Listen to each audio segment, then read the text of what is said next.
تفصیل بتائی ہے کہ کون کون سی عورتیں ہیں جو حرام کر دی گئی۔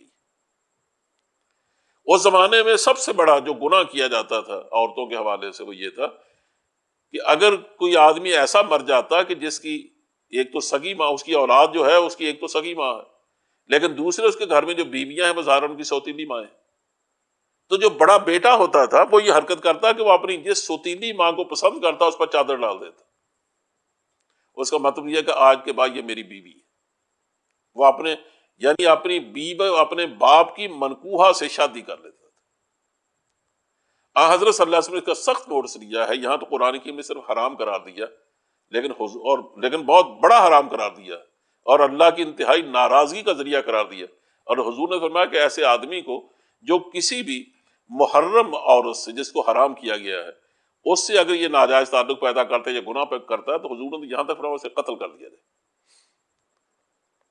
تو یہ جن عورتوں کے بارے میں فرمایا کہ تمہاری یہ وہ حرام کر دی گئی ہیں، ایک تو ماں ہے، سوتیلی ماں، سگی ماں کے بارے میں تو کبھی بھی یہ تصور نہیں رہا۔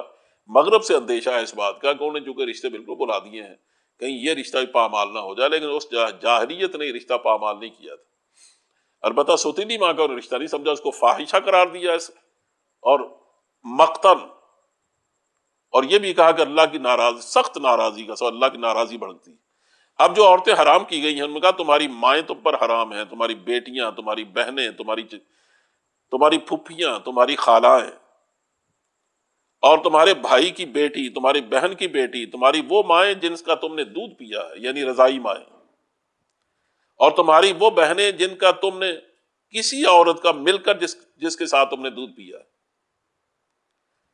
اور تمہاری بیویوں کی مائیں یعنی تمہاری ساسیں، یہ بھی تم پر حرام ہے۔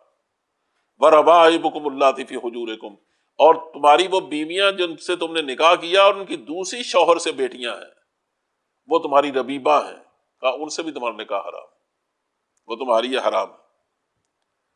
شرط یہ ہے کہ اس بیوی نے اس دوسرے شوہر کے ساتھ، ہاں ظاہر ہے کہ وہ اس کی اولاد ہے تو یہ تو ہے، یعنی اس کی بیٹی بہر اس کے لیے حرام ہے۔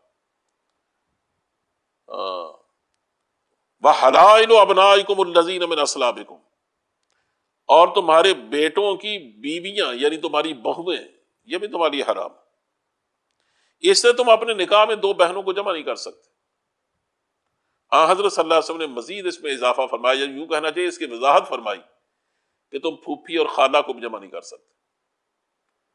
اور فقہا نے اس کو آسان کر کے بتایا، کہا کہ فرض اس طرح کرو کہ ایک مرد ہے، وہ جس عورت سے شادی نہیں کر سکتا، اگر یہ عورت ہوتا تو یہ دونوں ایک نکاح میں بھی نہیں آ سکتے۔ اور مزید فرمایا وَالْمُحْصَنَاتُ مِنَ النِّسَاء، جو شادی شدہ عورتیں ہیں ظاہر تم ان سے نکاح نہیں کر سکتے۔